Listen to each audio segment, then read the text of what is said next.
প্রিয় শাশুড়ি মারা আর প্রিয় ননদিনীরা, এটা শুধু আমার তোমার বলে বলছি না, এই পৃথিবীতে প্রচুর শাশুড়ি মা আছে, প্রচুর ননদিনীরা আছে। তাদের বিষয়ে কিছু কথা বলতে চাই। প্রথম কথা বলি, ঘরে কিন্তু গরু ঢুকলে মায়েরা সেটা দেখতে পায় হাতি।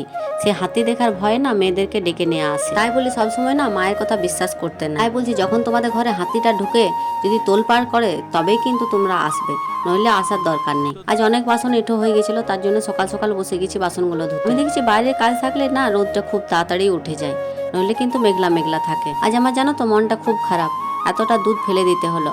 আমরা রাতের থেকে দুজনেই দেখিনি যে দুধটা গরম করা হয়নি। আমি তো একবার সকালবেলায় গরম করি, তো সকালে গরম করতে যেয়ে দেখছি যে দুধটা ফেটে আছে। ডেটল দিয়ে ধুয়ে কাঁথাগুলো মেলে দেওয়ার চেষ্টা করি খুব তাড়াতাড়ির মধ্যে, কারণ এখন তো আর ডাইপার পরায় না, সারাদিনই কাঁথা লাগে। শাশুড়ি মায়ের সম্বন্ধে আরেকটা কথা বলি, শাশুড়ি মারা না বড্ড অহংকার করে ঘরের নিয়ে। তো আমি বলি যে মা বাবারা তো আমাদেরকে কোনো বন জঙ্গলে রাখে নেই, সে ঘরের মধ্যেই রেখেছিল। আর আপনাদের ঘর দোয়ার দেখে কিন্তু বিয়ে দেওয়া হয় মেয়েদেরকে। তো এটা শুধু আমার কথা না, প্রত্যেকটা মেয়ে কিন্তু ঘরে ঘরে এইসব কথা